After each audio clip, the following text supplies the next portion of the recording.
ये खुदा की कसम याद रख, रज़ाक अल्लाह है, एक एक दाने को पैदा करने वाला खुदा है। कभी सोच अपने बारे में गौर कर, तू क्या था, तेरी औकात क्या थी? तू तो कुछ भी नहीं था, उसने एक कतरे से तुझे क्या से क्या बना दिया। खुदा की कसम कभी झांक के तो देख गिरेबान के अंदर, अपने मुजस्समे में गौर तो कर, उसने दिल बनाया कितनी महफूज जगह रखा है, आंख रखी है सेफ्टी के लिए, कितने बेहतरीन वाइफर लगाए उसने। सोच सकते हो आप, खुदा की कसम खा के कहता हूँ, उसकी कारीगरी तो देखो, हाथ जहां से टूट जाए, बड़े से बड़ा डॉक्टर दोबारा वैसा नहीं जोड़ सकता जैसा मेरा खुदा बना सकता है। इसलिए कि कायनात को पैदा करने वाला मेरा खुदा है। जब तेरे खेत के अंदर दाना उगा था तब तू कहता खुदा का शुक्र है, पूरा पौधा बना था तू कहता खुदा का शुक्र है, बाल लंबी आई कहता खुदा का शुक्र है, फसल कट के आ गई उस ज़कात निकाल के दे देता। मैं कसम खा के कहता हूँ, अल्लाह तो ये कहता है तुम ज़कात दो, तुम्हारे माल की जिम्मेदारी मेरी है, हिफाजत मैं करूंगा। आग कभी ना लगती, तबाही कभी ना आती, सैलाब नहीं आते, हमने ज़कात देना बंद की, इसलिए सैलाबों ने बर्बाद किया। हमने हक देना बंद किया गरीबों का, चोरी हो गए सारे माल। बदलो अपने रवैये, सब कुछ खुदा का समझो, जो उसका हक है उसे दे दो, जो तुम्हारा है वो तुम ले लो। खुदा की कसम, ना तुम मारे जाओगे ना गरीब बेटियां मारी जाएंगी। नारे तकबीर, नारे रिसालत, पैगाम हक, मसलके आला हजरत अल्लामा मुफ्ती हम्माद रजा साहब मुरादाबादी, आमदे सरकार सुहेले मिल्लत। हम इसी बात पे लड़ते रह गए, इसी बात पे लड़ते रह गए कि मेरे पीर को तूने चाय नहीं पिलाई थी। मेरा पीर आया वो उठ के खड़ा नहीं हुआ था, यही लड़ते रह गए। दर्द रखो यार, आज जागना जरूरी है। जागना, जागने का मतलब ये नहीं हम बम फेंकेंगे, हम हुजूर के मानने वाले लोग हैं, हम हुजूर से सीखेंगे। या रसूल अल्लाह, जब सितम हो तब क्या किया जाए? वो जिंदगी भी तो मेरे हुजूर की है, वो जिंदगी भी तो मेरे हुजूर की है। या मरना, हुजूर को क्या मुंह दिखाएंगे? या रसूल अल्लाह, बेटियां गुर्बत की वजह से बाप की दहलीज पे बैठी रही, बाल सफेद हो गए, अब्बा फांसी लगाना चाहता था, बेटी छोड़ के चली गई, मजहब ही बदल लिया। हुजूर पूछेंगे बता क्या रहा तेरी दौलत का? मेरी उम्मत की बेटियां मजहब बदलती रही और तू पैसे पे सांप बन के बैठा रहा। होगा कोई जवाब हमारे पास? होगा कोई जवाब? जिंदगी ऐसे नहीं कटती। खुदा की कसम, 12वीं का महीना है, 12वीं वाले ने आकर के बेटियों को एहतराम बख्शा, एहतराम बख्शा मेरे नबी ने। हमें क्या करना है? जानते हो क्या करना है? सहाबा फरमाते महफिल लगी है, हुजूर बैठे, तवज्जो भाई, हुजूर बैठे, मैं बताने लगा हूं। मेरी तकरीर तबे यार को बेचैन करती है, सबब क्या है वही कहता हूं जो दिल पर गुजरती है। मैं यहाँ किताब पढ़ने नहीं बैठा, बस दर्द दिल है जो आपके बीच रखने आया हूँ। यह अराकीन कमेटी की कोशिश और मेहनतें थी जो मैं और आपके सामने हूँ। और याद रखिएगा, मैं इश्क के सौदे लेके फिरता हूँ। अगर आप नहीं खरीदेंगे तो इश्क के खरीदार बहुत हैं, जहां चाहेंगे वहां इश्क की दुकान लगा लेंगे। अल्लाह का शुक्र है, बहुत गौर से मेरी बात सुनिएगा और आज के बाद बदलने की कोशिश कीजिए। खाली कमेंट में लिख के मुफ्ती सलमान जिंदाबाद, इश्क रसूल जिंदाबाद, ये काफी नहीं है। रवैये बदले, अपने तरीके। आज का दौर कैसा है? हम लड़ते रह गए अपने अपने लिए, अपने अपने लिए, और बेटियां दीन छोड़ गई।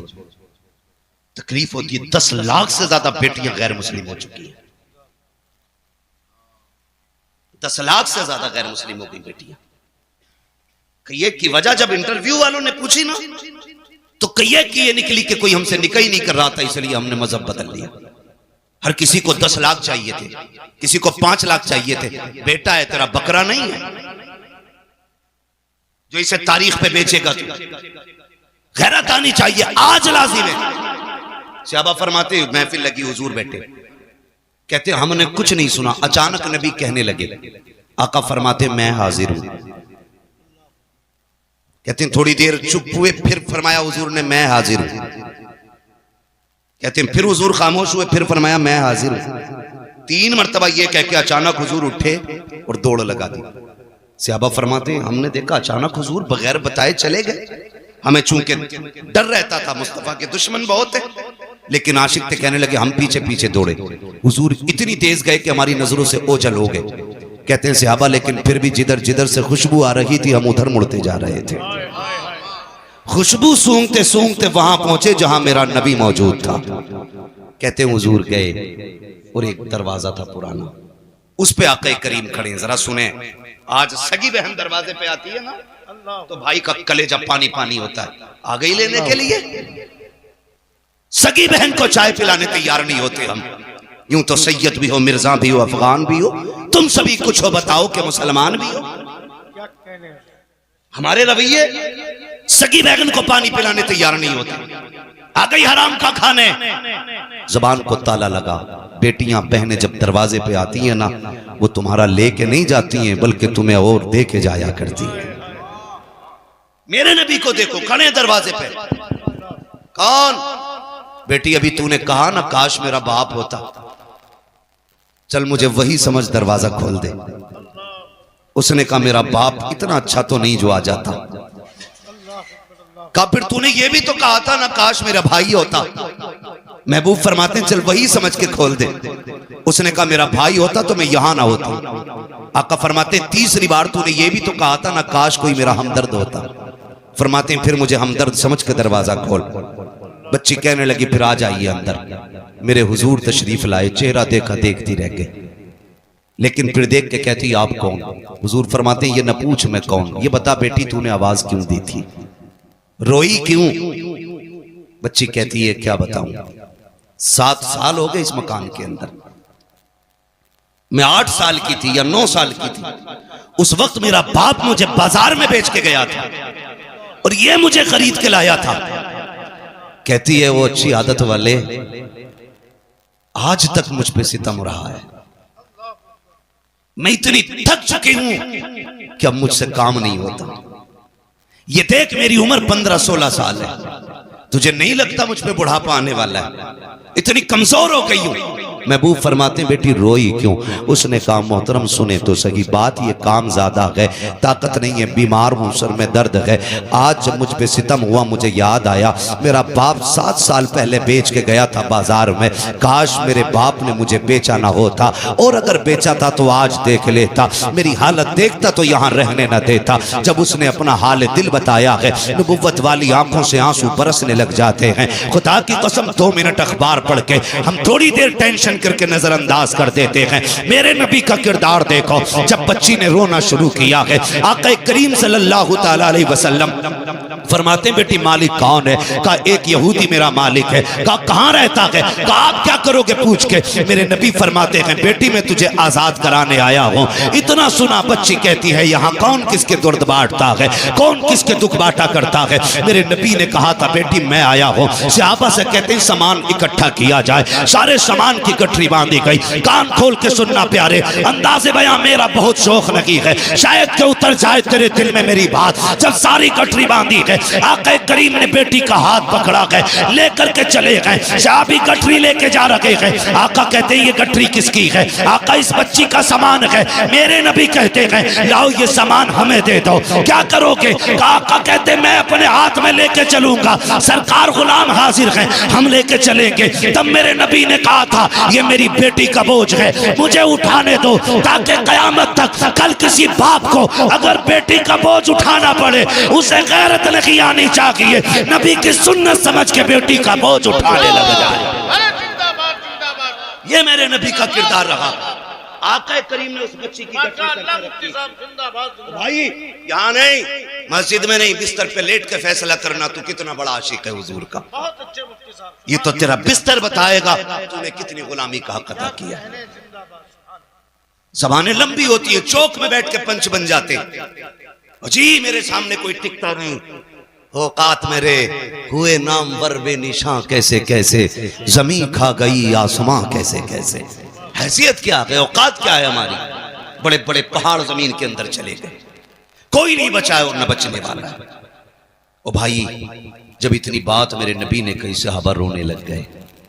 कहा लाओ ये गठरी मेरी बेटी की है, मैंने इसे बेटी कहा है, लाओ मुझे दो, ताकि कयामत तक कोई बाप बेटी का बोझ उठा के चले उसे गैरत नहीं लगनी चाहिए। वो फख्र से कहे बेटियों का बोझ उठाना ये गैरत की बात नहीं, मदीने वाले की सुन्नत का तरीका है। हुजूर ने गठरी लेके चले, बच्ची साथ जा रही। पहली बार किसी ने बेटी कह के आवाज दी थी। बच्ची गई, बस्ती से बाहर निकल गए। बस्ती के बाहर एक बड़ा मकान था। बच्ची ने कहा वो जो मकान है ना, वो मेरे मालिक का मकान है। तो जो है सारे लोगों की, वो मेरे मालिक का मकान है। बच्ची ने ये कहा और हुजूर ने देखा उधर बहुत दूर था। मेरे हुजूर की शान ये थी, अगर हजारों के मजमे में भी होते, किसी का चेहरा साफ नजर आए ना आए, मेरे हुजूर का चेहरा साफ नजर आया करता था। उसने देखा ये कौन है, ये चंद लोगों के बीच में कतई साफ चेहरा। वो नीचे उतर आया, दरवाजे पे दस्तक हुई। कौन? मेरे नबी ने फरमाया अना मुहम्मदुर रसूलुल्लाह। जैसी उसने कहा नहीं खोलना दरवाजा। क्यों? कहा मुझे तुम्हारा दीन कबूल नहीं करना। मेरे नबी ने फरमाया गरज और है, किसी और वजह से आया हूं, दरवाजा खोल एक सौदा करना है। दरवाजा खोल एक सौदा करना है। उसने दरवाजा खोला, हुजूर सामने। जी कैसे आना हुआ? हुजूर फरमाते हैं इस बच्ची को तू खरीद के लाया था? कहा हाँ। फरमाने लगे अब इसकी कीमत तू बता, मैं खरीदने आया हूं, मैं खरीदने आया हूं। उसने यूं चेहरा देखा, आप कौन? आपसे इसका रिश्ता क्या? हुजूर ने फरमाया पूरी कायनात से मेरा रिश्ता बड़ा गहरा है, तू बता इसकी कीमत क्या है? उसने कहा आपका कोई रिश्ते में लगती है? आका फरमाते हैं इसकी कीमत बता। जब इतनी बात कही ना, कहने लगा ठहरो। चेहरा देखा, बाहर आया। उसने कहा मेहरबानी करें जरा थोड़ा सा दामन उठाएं। हुजूर ने दामन उठाया। उसने एक पुरानी किताब ले रखी थी, वर्क पलटा, सीना देखा, वर्क पलटा, दामन छोड़ दे। कहा जरा घूम जाइए। चारों तरफ से हुजूर को देखा, निशानियां मिलाई। उसके बाद कहने लगे आपका नाम? मेरे नबी ने फरमाया मोहम्मद इब्ने अब्दुल्ला। कहा कि खानदान कुरैश से हैं? कहा जी। अम्मी का नाम? आमीना है। सारी बातें सुनने के बाद उसने कहा ठहरिए। अंदर गया, सारे रिश्तेदारों से बोला सुनो, आज वो आ गया था, आज वो आ गया है जिसका जमाने को सदियों से इंतजार है।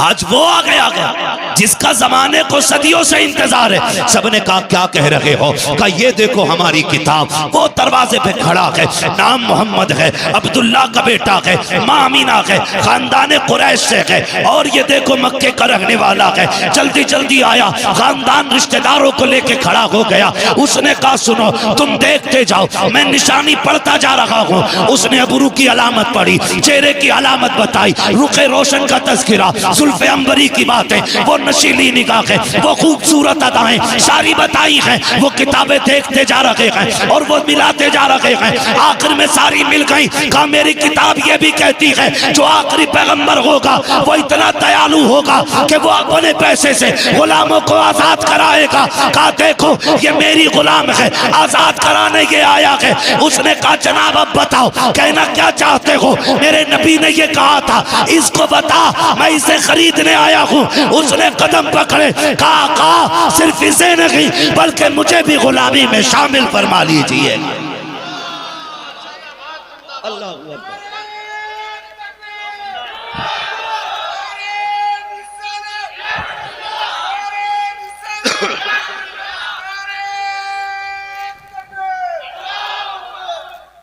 तवज्जो कीजिए। उसने कहा कि ऐसा कौन होगा जो गुलामों को आजाद करे। जब वो कलमा पढ़ के मुसलमान हुआ, रिश्तेदार कहने लगे रुक भाई, सारे मामले में बराबर थे तो यहां पीछे नहीं रहना है। अगर तूने हुजूर का दामन थामा है तो फिर हमें भी हुजूर का दामन थामना है, हमें भी हुजूर का दामन थामना। मैं आपसे सिर्फ इतना कहूं, बेटियों को बचाने का काम मेरे नबी ने किया। बोलो किया कि नहीं? जोर से बोलो। मैं किसी के पीर की तरफदारी में नहीं, मदीने वाले की तरफदारी में बात कर रहा हूं। किसी को कड़वा लगे या मीठा लगे, मैं आईना हूं, दिखाऊंगा दाग चेहरे के, जिसे खराब लगे सामने से हट जाए। मसला ही कोई नहीं, सीधी बात है। बहुत गौर से बात सुनिएगा भाई। बेटी बचाने का काम किया मेरे ने, आज हम बचा रहे बेटी। खुद सोचे, एक बाप बेटी को पालने में बूढ़ा नहीं होता है, बेटी को जवान करने में बाप बूढ़ा नहीं होता है, बेटी को रुखसत करने में बाप बूढ़ा हो जा रहा है। क्या ये हालात नहीं? दूल्हा मरा जा रहा, कह रहा भैंस वाली जंजीर चाहिए। अल्लाह ने अच्छा खासा इंसान बनाया था, गले में चैन पहनेगा।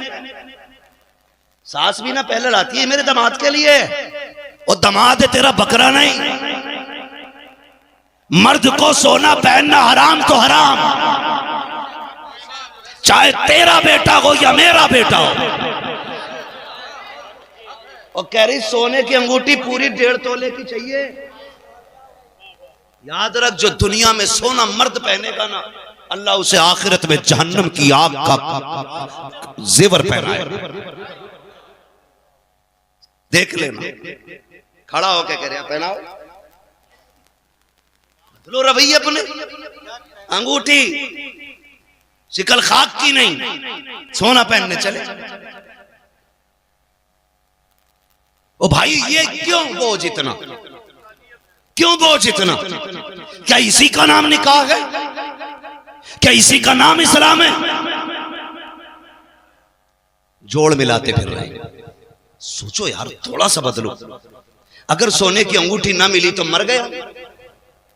एक मौलवी बता दो जिसने सोने की अंगूठी पहनी, किसी के गले में जंजीर दिखा दो एक सोने की, दिखाओ, कोई नहीं पहनता। मौलवी मोहताज है। शरीयत ने इतनी सी भी इजाजत दी होती ना तो इतनी मोटी हमारे गले में होती।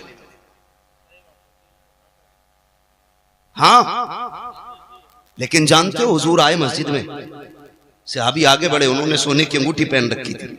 मुसाफिर के लिए हाथ बढ़ाए, हुजूर की नजर पड़ गई, मेरे नबी ने चेहरा फेर लिया। वो रास्ता बदल के आए, फिर हाथ बढ़ाए, हुजूर ने उधर से चेहरा फेर लिया।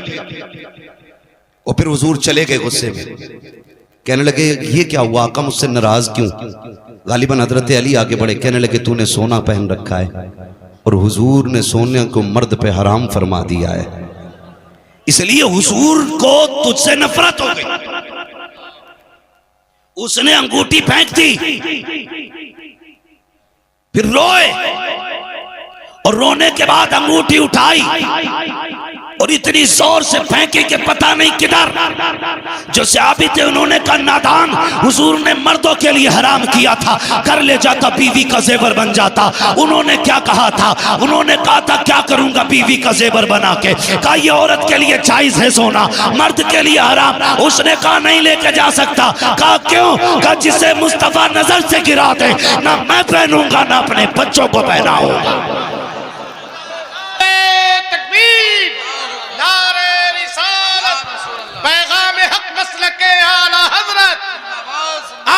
सरकार सुहेल मिल्लत, इश्क मोहब्बत फैजान कुतुबुल मदार।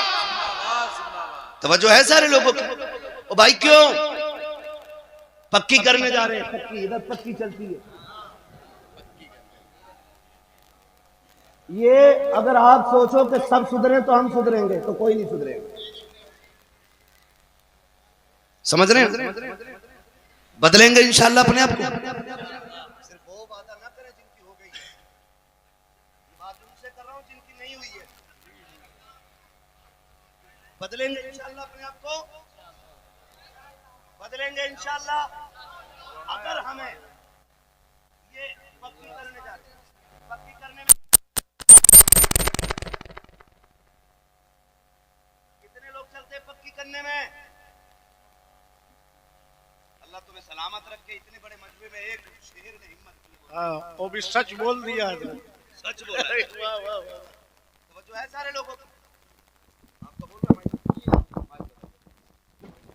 कितने लोग आते हैं पक्की में? 100 सवा 100। ओ भाई मैं भी आपके इलाके में रहा हूं, मेरे लिए नई बात नहीं है, मुझे सबकी पक्की पता है। अजीब मसला, इतना बड़ा ऐसे भी उसमें, भैंस की जंजीर भी उसमें ही, अंगूठी भी कलुआ की उसमें ही है। अजीब मसला है, इतनी मुश्किल कर दी शादियां। पहली बात तो इस्लाम में बारात का तसव्वुर ही नहीं। पूछो अरबी लुगत में बारात का कोई जुमला आया क्या? आपको सारी डिक्शनरी छान ले, बारात है ही नहीं, बारात है ही नहीं। ये बारातें तो हमने बनाई। एक बारात तो वो होती है कि जब दूल्हा जाता है, एक बारात पक्की करने आ रहे हैं। टेबल देखें पक्की के, जितना मीठा आपके पूरे जिले में होगा ना, सारी वैरायटियां रखी, सारी रखी, एक एक करके। मैं उस बस्ती का ही नाम लेना नहीं चाहता, तवज्जो है ना सारे लोग। मैं सिर्फ कुछ बताना चाहता हूं आपको। मुझे बताओ, अगर ये पक्की में 150 ना जाते तो इस 150 के खर्चे में किसी गरीब की बेटी के हाथ पीले ना हो जाते? हो सकता था कि नहीं? बोलो, क्या हमारे बीच गरीब लोग नहीं है? आपकी बस्ती में क्या नाम है इस जगह का? ठठिया। ठठिया में गरीब लोग हैं कि नहीं? जोर से बोलो, है कि नहीं? है ना? जरूरतमंद तो यहां भी होंगे ना। कभी कभी बड़ा दिल दुखता है, बड़ा दिल दुखता है। एक बाप मैंने पहले ही कहा, बेटी को जवान करने में बूढ़ा नहीं होता, बेटी को रुखसत करने में बूढ़ा हो जाता है। 7 बेटियां जवानी तक पालता रहा, और जब भी आया कभी मुंह लटका के नहीं आया, मुस्कुराता हुआ घर में आया। इसलिए कि बाप कितना भी थका हो, बेटी मुस्कुरा दे तो थकन उतर जाया करती है। लेकिन कब उतरा बाप का चेहरा? जब बच्चियां जवान हो गई और पड़ोसी ने बेटी को रुखसत किया, चौक में जहेज लगाया और लोगों में बातें होने लगी। बाहर बातें सुन के आया, आज फला सेठ ने ना 28 नहीं 48 हजार वाला तो फ्रिज दिया है, 60 हजार की वॉशिंग मशीन दी है, रोटी बनाने वाली भी मशीन दी है, आटा गूंदने वाली भी मशीन दी है। जब गरीब ये बाहर सुन के आया ना, अभी घर में कुछ सोच के आ रहा था, इतने में जब आया बेटी ने ला करके खाना दिया, बेटी का उतरा हुआ चेहरा देखा। बाप बाप होता है जिसने इतने से इतने बड़े तक बेटी को पाला है। तुम्हें क्या लगता है वो उसके चेहरे को पहचान नहीं पाया?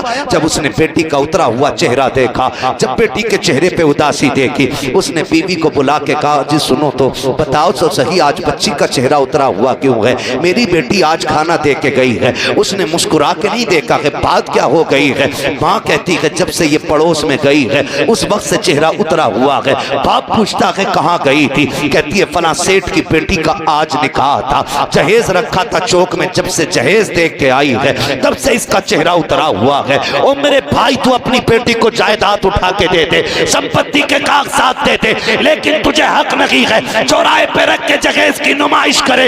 इसलिए कि तेरे जहेज को देखने के लिए सिर्फ अमीर की बेटियां नहीं आती है, रक्षा चलाने वाले की भी बेटी आती है, मजदूर की भी बेटी आती है, ठेला लगाने वाले की भी बेटी आती है। अमीर की बेटी देखेगी, देख के कह देगी कि मुझे फला जहेज चाहिए। अमीर तो शर्त पूरी कर देगा, लेकिन गरीब की बेटी जब जहेज की कसरत देखती है, अपने बाप से कुछ कह नहीं पाती है। उसे पता है मेरे बाप की कमाई 500 रुपए है, 300 रुपए है, इसमें इतने शौक कैसे पूरे होंगे? और तुम्हें खुदा का वास्ता जहेज सजा के मत दो, छुपा के दे दो। अगर किसी गरीब की इज्जत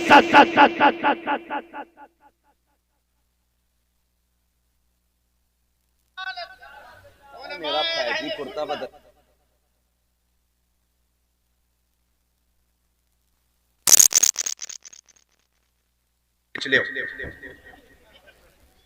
तवज्जो है सारे लोगों की? कम करें ये खर्चे। माशाल्लाह देख रहे हैं आप, शायर सुन्नत मद्दाए खैरुल नाम भाई मोहम्मद अली फैजी साहब किबला तशरीफ फरमा। मसला एक बड़ा अजीब है, जो भी फोन करता है यही कहता तुम चाहिए मोहम्मद अली चाहिए, ना हम फुर्सत ना हमारा गल्लू फुर्सत, कोई फुर्सत नहीं। तवज्जो है ना? अल्लाह सलामत रखे। बस थोड़ी देर बाद आपको सुनना है, मेरा वक्त मुकम्मल हो चला है। अल्लाह आपको सलामत रखे। कोशिश ये करें हुजूर आए, बेटियों को इज्जतें मिली, बेटियों को इज्जतें मिली हैं, बरकतें मिली हैं हुजूर के सदक़े में। जान खाए तवज्जो है सारे लोग। ये आसान करेंगे इंशाअल्लाह निकाह, पक्की करने में 20-20 नहीं 150-150 जा रहे हैं। और उस दिन भी ना लड़के का बाप पान खा रहा है। जबरदस्ती तुम्हें जरूर चलना पक्की में, तुम्हें जरूर चलना पक्की में। और भाई उस बेटी के बाप से पूछना उसने 4 लोगों के खाने का इंतजाम कैसे किया होगा। गौर करो ना इन चीजों पे। ये हमारे समाज में इतनी बुरी बीमारी है जिसने हमारे समाज को अंदर से खोखला कर दिया। जब बच्चियां गरीब हो जाती हैं, बाप जहेज नहीं दे पाता है, दिक्कतें निकाह और रुखसती में होती है ना, तो फिर परेशानियां पैदा होती हैं, परेशानियां पैदा होती हैं। आप इन सारे कामों को आसान करें। आज जरूरत इस बात की है कि हम इस पे सर जोड़ के बैठे कि इस बीमारी से निजात कैसे मिलेगी, निजात कैसे मिलेगी। मैं तो कहता हूं हर खानका से ऐलान किया जाए, जो मेरा मुरीद होगा वो डिमांड नहीं करेगा, जो मेरा मुरीद है वो डिमांड ना करे। इसलिए कि कोई भी बेटी वाला ना अपनी बेटी को मुट्ठी बंद करके जो देता वो कम नहीं देता है, बहुत देता है, बहुत देता है। लेकिन नीयतें खराब हो गई। हम तो सोच रहे हैं पलना ही ससुराल के पैसों पे। अब तो बेगैरती की हद हो गई। पहले खाली बेड चलता था, अलमारी चलती थी, अब तो कह रहा घर जाके कमरा ना पाना, फर्नीचर पूरा वहीं लगा देना, कफन भी ले ले इनसे ही, मसहरी भी अपनी अलग मंगा ले, कह रहे वो न पाले ना फर्नीचर। तुम तो गलत ही आए हो दुनिया में, तुम्हें तो कुछ करना ही नहीं है। ओ भाई, निकाह वो करे जो नानो नफका दे सकता हो। जो ये सोच के बैठा हो कि ससुर के पैसों पे पलना है, तो उसे तो निकाह भी जायज नहीं। भाई ये लाजिम है, घर दे, कपड़ा दे, रोटी तेरी जिम्मेदारी है, और तू खुद ससुराल की जिम्मेदारी पे पड़ा। आ जा रहा तो 10-10 दिन नहीं जा रहा दामाद, पता नहीं कितने फ्री हो गए दामाद। ये बेगैरती है भाई। आप अपने ऊपर डिपेंड रहिए। और जिसे अल्लाह ने 4 बेटे दे दिए वो उंगलियों पे गिन रहा। 10,000 भूरा के बिया में, हाँ 10 नूरा के में। नहीं देखो नाम अगर किसी का बुरा ना माने। माशाल्लाह आप सारे लोग अपनी अपनी जगह पे अदब से खड़े हो जाएं। माजरत के साथ हजरात जगह खाली कर दें, जो बीच की रास्ता इसको बिल्कुल खाली कर दें। वाहिदी दूल्हा की आमद हो रही है, गुले गुलजारे वाहिदियत शेख कामिल की आमद हो रही है। दिल की गहराई से इस्तकबालिया नारा बुलंद करें, नारे तकबीर। नहीं, अपने हाथों को अलम बना के लहरा करके आले रसूल औलादे रसूल शहजादे मौलाए कायनात के इस्तकबाल कर रहे हैं आप। नारे तकबीर, नारे रिसालत, नारे रिसालत। वाहिदी दूल्हा हुजूर साहिबे सज्जादा सरकार सुहेले मिल्लत शेख कामिल मुर्शिदे कामिल, मुर्शिदे कामिल सैयदी सरकार सुहेले मिल्लत औलाद गौसे आजम। नारे हाँ माशाल्लाह, हाँ माशाल्लाह, ये ना करें मेरे भाई। आप गुलाब पेश कर रहे हैं सरकार की बारगाह में। बैठ जाए, बैठ जाए, बैठ जाए। मुफ्ती साहब क़िबला का खिताब हो रहा है। शायर मुल्क हिंदुस्तान हजरत कारी मोहम्मद अली फैजी साहब क़िबला भी तशरीफ ले आए। बैठ जाए। कारी अबुल हसन साहब क़िबला वाहिदी तशरीफ लाए। मैं इस्तकबाल करता हूँ, बैठे आप। मौलाना फ़तेह मोहम्मद कादरी वैसी वो भी तशरीफ लाए हैं माशाल्लाह। बैठ जाए अदब के साथ, बैठ जाए। हजरत का खिताब हो रहा है, दिल की गहराई से बैठ जाए। सरकार के चेहरे की ज़ियारत करें, अपनी नेकियों में इजाफा करें।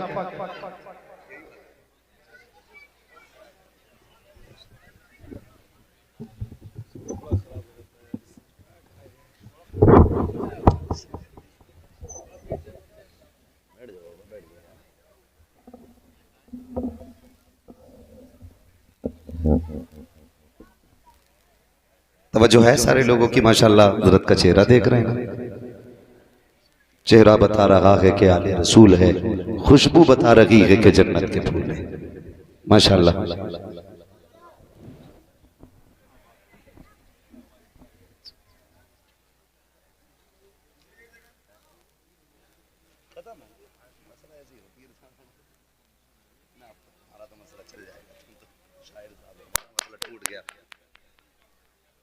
पीरे तरीक़त रहबरे राहे शरीयत आले नबी औलादे अली आकाई मौलाई सैयद सनदी सरकार सैयद सुहेल मियां साहिब क़िबला दामज़िल्लहुल अली की आमद हो चुकी है माशाल्लाह। फैज़ाने वाहिदी लेकर के माशाल्लाह तशरीफ फरमा हो चुके हैं। हज़रत के बाबरकत चेहरे की ज़ियारत करें और दुआओं से मुस्तफ़ीज़ भी होते रहें। आला हज़रत इमाम इश्क़ मोहब्बत सय्यदी सरकार इमाम अहमद रज़ा फाज़िल बरेलवी फरमाते हैं, तेरी नस्ल पाक में है, तेरी नस्ल पाक में है, जिसे याद है वो आगे पढ़ ले, बाकी मुंह देखते रहें। तेरी नस्ल पाक में है, तेरी नस्ल पाक में है, तू है ऐने नूर तेरा सब घराना नूर का। माशाअल्लाह हुजूर सैयद साहब हो चुकी है और ये हमारे और आपके लिए भाई से फख्र भी है, भाई से मसरत भी है। तशरीफ लाए बिलग्राम शरीफ की सरजमीन से, वो सरजमीन है जो बरकतों के नाम से जानी जाती है। और अगली बात कहूँ, बिलग्राम शरीफ वो जमीन है जो जन्नत के नाम से जानी पहचानी जाती है, जन्नत के नाम से जानी पहचानी जाती है। अल्लाह सलामत रखे। तशरीफ लाए, करम फरमाई। ये अलग बात है, खामोश खड़े रहते हैं, फिर भी जो लोग बड़े हैं वो बड़े रहते हैं। ऐसे असलाफ से मिलता है हमारा शजरा, जिनके कदमों में कई ताज पड़े रहते हैं। हाँ, अल्लाह सलामत रखे। बिलग्राम शरीफ का फैजान और तसव्वुफ की सौगात लेकर के माशाअल्लाह हुजूर तशरीफ फरमाए। मैं बात मुकम्मल कर लूं। मैं बात अर्ज कर रहा था तो इंशाअल्लाह उम्मीद की जाती है कि ये जो जरूरत से ज्यादा खर्चे इसे कम किया जाएगा इंशाअल्लाह। अल्लाह सलामत रखे, अल्लाह हमारी आपकी जबान कबूल फरमा ले। कम करेंगे इंशाअल्लाह। कितने लोग सोने की चैन लेंगे वो हाथ उठा दें। अल्लाह सलामत रखे, 1% भी हाथ नहीं उठा। अब जो लोग हुजूर की रजा के लिए सोना कभी नहीं पहनेंगे वो हाथ उठा के बता दें माशाअल्लाह। अल्लाह सलामत रखे। और सासों से भी मेरी बात पहुंचा देना, सासों तक, जो सास होती है ना उस तक भी मेरी बात पहुंचा देना।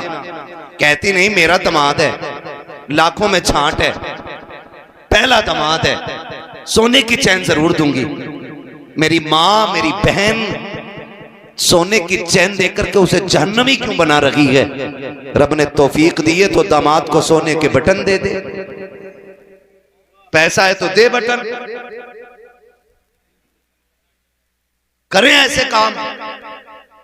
और अगर देने ना तो बुरा ना मानिएगा, बुरा ना मानिएगा। जितने भी बेरोजगार दामाद है ना जो डिमांड करते हैं, सासों पे लाजिम है कि वो पैसे इकट्ठे करके मुट्ठी में दें कि सुन आज तक फलुआ फिरा, इससे जाके बिजनेस कर, खुद भी खाना मेरी बेटी को भी खिलाना। आपसे इतनी गुजारिश है, ऐसे लोग जो मुंह से मांगते हो उनको बेटी दो ही मत, करो ही मत रिश्ता उनके साथ, देखें कब तक मांगेंगे। गलती हम भी करते हैं। जरा सी डॉक्टरिया बनी, यानी 2 साल प्रैक्टिकल की आला लटकाया तो पीछे रेट लेके पड़ गए। बेटी का रिश्ता करा दो 5 लाख दूंगा। दलाल अच्छा फंस गया तो रेट ऊपर, 10 दे तो बता, 12 तो उसके को वहां से मिलना है। अक्सर ना नौजवान हमारे बाहर रहते हैं, जब तक शादी नहीं होती तो अब्बा कहता 70,000 कमा रहा, और जब शादी हो जाती तो कह रहा जरा कुछ समझा दो, 2 रुपए पैदा नहीं करता। ये कंडीशन हमारी है। झूठ बोलते हैं हम ताकि रिश्ते अच्छे हों। भाई ये मत देख कि इनकम कितनी है, ये देख ये दामाद अल्लाह वाला है कि नहीं, मुस्तफा वाला है कि नहीं। जो रब का हक अदा कर सकता है वो तेरे बेटी का भी हक अदा कर सकता है, और जो रब से नहीं डरता वो अपने ससुर से खाक डरेगा। इसलिए मेरी गुजारिश है, जब दामाद ढूंढे दीनदार ढूंढे, और ये जो 150-150 की टोली जा रही है ना, ये बंद करें, बंद करें। कई बापों का ये रोना है। पूछे सरकार तशरीफ फरमा, बिलग्राम शरीफ में एक से एक दर्द मारा आता है, दर्द का मारा आता है, लेकिन करम रब का के शिफा मिल जाया करती है, शिफा मिलती है। और क्यों ना मिले, उस नस्ल से ताल्लुक रखते हैं जिस घराने की शान ये है कि जिनके तलवों का धोबन ग़याब हयात है, वो जाने मसीहा हमारा नबी, उस घराने से ताल्लुक रखते हैं। कितने आके कहते हैं सरकार 4 बार बेटी को देखने वाले आए, लेकिन जाके ना कह देते हैं। 10 बार बेटी को देखा गया, लेकिन जाके मना कर देते हैं हुजूर कोई तो तावीज होगा कि जो मेरी बेटी का रिश्ता पक्का हो जाए। खुदा की कसम जब बेटियों के बाप आके रोया करते हैं तो रोना नहीं देखा जाता है। मैं आपसे पूछना चाहता हूँ, चलो ठीक है हक दिया है शरीयत ने, आप किसी की बेटी को देखें, लेकिन इतना तो बताओ ये जो नमक का पानी पी के जाते हो, 150 लोग जाते हो, गाड़ियां भर भर के लेके जाते हो और फिर कहते हो 3 दिन के बाद बताएंगे, ये जो तुम खा के आए हो इसका पैसा तेरा बाप देगा या कौन देगा? उस गरीब से तो जाके पूछ जिसने 10 लोगों के खाने का इंतजाम किया है। तुम उसको कर्जमंद बनाने के बाद 10 दिन के बाद कहते हो तेरी बेटी की नाक छोटी थी, हमें पसंद नहीं आई है, आंखें गोल थी, अच्छी नहीं लगी है। ओ यार किसी की बेटी में ऐब सोच समझ के निकालना, अल्लाह कादिर मुतलक है, आज तू उसमें ऐब निकाल, रब चाहेगा पूरी जिंदगी रोता रखेगा। किसी की बेटी में ऐब ना निकालना, अगर देखने का हक दिया गया है तो ऐसे देखो ना बेटी को पता चले ना बेटी वालों को पता चले, पसंद आ जाए तो बिस्मिल्लाह, ना आए तो अल्हम्दुलिल्लाह। खुदा की कसम जब रवैये ऐसे होंगे तो इज्जत से बेटियां भी रुखसत हो जाएंगी, कोई गरीब रोएगा भी। लेकिन शर्त है काम ऐसे ही करो, काम ऐसे ही करो, मत भर भर के जाओ लड़की देखने। एग्जाम देखा है, स्कूल गए, पर्चा आता है, हम इम्तिहान गाह में जब बैठे होते हैं ना और जब पर्चा आता तो दिल धक धक करने लगता है, पता नहीं क्या क्या सवाल हो है ना। जितने वजीफे आते हैं ना सारी पढ़ते हैं, पहले जितनी दुरूदें आती है सारी पढ़ते हैं, फिर पीर साहब का पढ़वाया हुआ पेन निकाल के बैठते हैं। अब तो हल हो नहीं होना, अब तो हल हो नहीं होना। मेरा कहने का मतलब यह है कि एक पर्चा आया पूरा साल भर का नहीं, एक पर्चा सिर्फ एक किताब का आया तो दिल की धड़कनें बढ़ जाती हैं। नंबर कम आए तो क्या बनेगा, नंबर ना आए तो क्या होगा, फेल हो गया तो क्या होगा, जबकि इसमें एक ऑप्शन है कि आप आगे और भी पढ़ के मेहनत करके आगे बढ़ सकते हैं। खुदा की कसम जरा बता तो सकी, जब किसी की बेटी को अलल ऐलान डंके की चोट पे गाड़ी भर के लोग देखने आते हैं, तुझे पता उस बच्ची के दिल पे क्या गुजरती है, उसको क्या एहसास होता है। वो 2 दिन पहले सोना बंद कर देती है, फिर ख्याल आता मालिक पसंद ना आई तो मेरे बाप की इज्जत का क्या बनेगा, अगर इनकार हो गया तो मैं मानने वालों को क्या मुंह दिखाऊंगी। वो भाई एक पर्चा आ जाता है तो तुम्हारे दिल की धड़कनें बढ़ जाती हैं। यहाँ तो बाप की पगड़ी का सवाल है, बेटी की 18 साल की जिंदगी का सवाल है, आने वाले 50 साल कैरियर का सवाल है। वो खुदा की कसम किसी की बेटी को तमाशे के तौर पे देखा ना करो, उसकी इज्जत का तमाशा ना बनाया करो। बेटी इतनी नाजुक होती है, अगर देख करके लोग चले जाएं और इनकार करते तब मुश्किल रिश्ते होते हैं, और तलाक देने के बाद बेटियों की क्या जिंदगी होती है इसका कौन अंदाजा लगा सकता है। बदलो अपने रवैये, किसी की बेटी को तमाशा बना के ना दे, दूसरे की बेटी को अपनी बेटी समझ, तू उसकी बेटी को इज्जत दे, खुदा तेरी बेटी को इज्जतों की सौगात अता फरमाए। माशाअल्लाह बहुत अच्छा पैगाम है मुफ्ती साहब, ये तमाशा जिंदाबाद जिंदाबाद, सुभान अल्लाह। चुपके से जाओ देख के आ जाओ, मगर गैरत का जनाजा तो तब निकलता है जब लड़का कहता मेरा कजिन भी देखेगा। जब से ये कजन पजन आए ना, गैरत का जनाजा ही निकल गया। हमें आज तक नहीं पता कजिन किसे कहते हैं, हमने इतनी इंग्लिश नहीं पढ़ी। तो कजिन, फ्रेंड, देख भाई सोच, बीवी मेरी रखूंगा मैं तो दोस्त कौन होता झांक के देखने वाला? वो बेगैरत होगा जो अपनी बीवी दूसरों को दिखाएगा। बहुत प्यारी बात। ये फैसला मेरा है, हमारा समाज इसकी इजाजत नहीं देता कि लड़का डायरेक्ट देख ले, हमारा समाज। मगर ये तो है ना कि माँ चुपके से देख आती है, बहन देख आती है, बेटी बहनें खानदान की देख लेती हैं 10 बार देखो, लेकिन ना वो पूरा तमाशा बना देते हैं कि नहीं अभी मेरे खलेरे भाई ने नहीं देखा, अभी मेरे मामूजाद ने नहीं देखा, वो हाँ कहेगा तो मैं हाँ कहूँगा। ये कहाँ की गैरत है यार, ये कहाँ का दीन है, कहाँ की शरीयत है, कौन सा तरीका है। बीवी तेरी है, किसी की बेटी को तमाशा न बना। कुछ दिन से रस्में निकली हैं, अब तो स्टेज पे लड़की लड़के को ला करके अंगूठी पहनाई जा रही है। लोगों से पूछा जा रहा है ये क्या है, कहा तुम्हें नहीं पता दौर कितना आगे चला गया है। अब एक ही मिंबर पे बैठ करके सबके सामने अंगूठी पहनाई जाती है। मैं कहता हूँ वो दौर भी कितने प्यारे दौर हुआ करते थे, जब गैरत वाले लोग कार्ड छपाते थे तो बेटियों के नाम तक कार्ड में नहीं डाले जाते थे ताकि किसी गैर महरम की नजर मेरी बेटी के नाम पे ना पड़ जाए। आज बेटियों को मिंबर पे लाके तुमने, स्टेज पे ला करके तुमने अंगूठियां पहना करके गैरत का जनाजा निकाल दिया। जब इस तरह से रिश्ते और ब्याह होंगे तो उनकी गोद से आने वाली नस्ल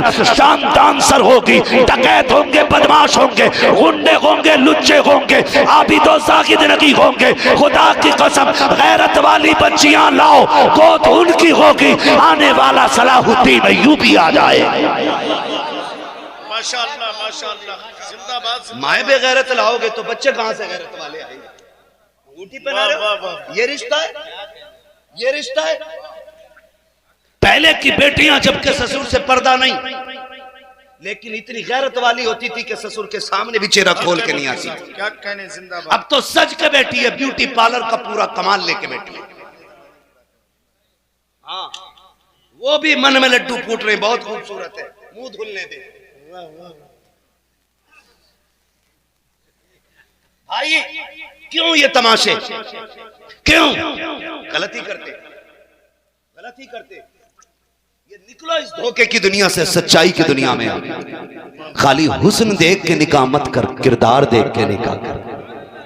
ये भी पूछ के ये किसी नेक खानदान से ताल्लुक रखती है कि नहीं। ये भी देख इसकी नस्लों को कुरान आता है कि नहीं, इसका बाप मस्जिद में जाता है कि नहीं, इसके बाप के लुक़्मे हलाल के हैं कि नहीं। ये देख, अगर बाप के लुक़्मे हराम के हों तो 100 हाथ हट जाना, इसलिए कि असर तेरी औलाद में भी आएगा। मजदूर की बेटी लेके आओ, इज्जतदार की बेटी लेके आओ, खुदा की कसम नस्लें भी अच्छी होंगी और खानदान में 4 चांद भी लग जाएंगे, है ना। अब तो रिश्ते भी अल्लाह माफ करे सरकार बैठे, मैं बहुत ज्यादा बात नहीं करना चाहता, हिम्मत नहीं होती इतने बड़े लोगों के सामने बात करने की, बस तवज्जो कर ले। अब तो रिश्ते भी ना उसमें कर रहा है, कह रहा है ना लड़की कहाँ देखी है, कह रहा पार्टी में गया था तो वहां देखी थी, पार्टी में। क्या खूबसूरती के बाल थे उसके, बड़े लंबे लंबे बाल थे। और जो आई है कसम खुदा की, फिर जो पड़े हैं दौड़े उस पे, बिलग्राम शरीफ, कछोचा शरीफ, मरेरा शरीफ, देवा शरीफ, सारे शरीफ ले गए, एक भूत नहीं उतरा। वो कह रहा इन पे कुछ ना, इलाज करा लिया मैंने उनसे भी, इन पे कुछ भी ना होता तो ठीक कर देते मेरी बीवी। तो ये तो नहीं कहेंगे मैं कह के जा रहा हूं, ये भूत उतारते हैं, भूतनी नहीं उतारा करते। इस पे कुछ होता तो उतारते, ये तो सर से लेके पैर तक खुद छुड़ाए, इसका कुछ नहीं उतरना है। आज इलाज नहीं, आज से पहले रिश्ते के वक्त इलाज होना था। कुरान वाली देखते, नमाज वाली देखते, पर्दे वाली देखते, शरीयत वाली देखते, हया वाली देखते, एक भी तोड़ा न पड़ता, कदम इसके आते करम खुदा का बरसने लग जाता। बहुत अच्छे मुफ्ती साहब, जिंदाबाद जिंदाबाद, माशाअल्लाह। लेके आओ नेक, क्या कहने भाई, समझ में आएगा आपको। तो निकाह आसान करें, फालतू की ये रस्में, डिमांडें खत्म कर दें। 2-2 लाख 10-10 लाख, कितने लोग जन्नत में जाना चाहते हैं बताएं तो हाथ उठा के। है सारा जाना चाहते हैं ना, अल्लाह सलामत रखे, सारे जाना चाहते हैं ना जन्नत में, है। और जन्नत कोई प्लेट का निवाला तो है नहीं जो उठाया और खा लिया, मेहनत से मिलती है जन्नत। कुछ करो भी मत, हल्दी लगी ना फिटकरी, रंग चोखा आ गया, ऐसे नहीं मिलेगी जन्नत। जन्नत जाना चाहते हैं ना, आसान तरीका मैं बता दूं, सबसे आसान मुझे पता है, मैं बताने लगा। जन्नत में जाना चाहते हैं, बोलो डर क्यों गए? हाँ जाना चाहते हैं ना, हाँ भाई मैं तुमसे पहले जाना चाहता हूं। मसला है मुझे नहीं पता, फ्री कहीं बटती हो जन्नत तो बताना, हम भी जाके ले लेंगे। मगर इतना सुने जरा, सरकार तशरीफ फरमाई, बुजुर्गों की दुआओं का सहारा लेके ये बात कह रहा हूं। अगर जन्नत चाहते हो तो अल्लाह ने अगर आपको एक छत दी है, क्या दी है, क्या दी है, छत दी है, चंद बर्तन दिए खाने पीने के लिए, अल्लाह ने हैसियत दी है कि चारपाई भी खरीद सकते, औकात इतनी है कि बिस्तर भी खरीद सकते, रहने का मकान, खाने के बर्तन, रहने की जगह, बिस्तर आप खरीद सकते हैं ना, तो फिर क्यों बोझ बने किसी लड़की वाले पे। जन्नत चाहते हो ना तो किसी कमजोर रिश्तेदार के घर जाओ और इज्जत से अपने बेटे के लिए उसकी बेटी का रिश्ता मांग लो कहना खाली हाथ बेटी दे दे, जिसने बेटी दे दी उसने सब कुछ दे दिया है। खुदा की कसम, जब गरीब की बेटी तेरे घर का सुकून बन के आएगी और वो तेरे बिस्तर पे सुकून से सोएगी, तुझे मर के जाने में कब्र तक देर लगेगी, रब को तेरी कब्र को जन्नत बनाने में देर नहीं लगेगी। तो ये निभाने वाली आदत डाली है। ये जो मुश्किल हो गई है ना गरीबी, तो ये इसको हमें बाप का बोझ कम करना है। हुजूर आए, बेटियां मुस्कुराने लगी। हुजूर आए, बेटियां फिर बोझ नहीं, बाप के लिए रहमत बन गई। तो फिर से हमें उस दौर को दोहराना है। हर बेटी को यह एहसास दिला दो कि तुम बोझ नहीं है, मुसीबत नहीं है। शुक्र अदा कर, रब ने तुझे हुजूर की उम्मत में पैदा किया है, हुजूर की उम्मत में पैदा किया। ये बच्चियों को एहसास दिलाना है। मेरा नबी कायनात का बोझ उतारने आया। आज जरूरत है उम्मत के मसाइल पे गौर करने की, उम्मत के मसाइल पे गौर करने की, अपने जाती मफाद के लिए नहीं, उम्मत के लिए गौर करना है। बस मेरा रब अपने हबीब के सदक़े में हमें हर वो काम करने की तौफीक दे जिससे वो राजी हो, मदीने वाला मुस्तफ़ा राजी हो, और हमें हर उस चीज से बचने की तौफीक अता फरमाए। मौला करीम जो तेरे और तेरे महबूब की नाराजी का सबब हो। फरमाया गया वरफ़अना लका ज़िक्रक, महबूब हमने तेरे लिए तेरे जिक्र को बुलंद किया है, और इतना बुलंद किया, इतना बुलंद किया कि सुबह क़यामत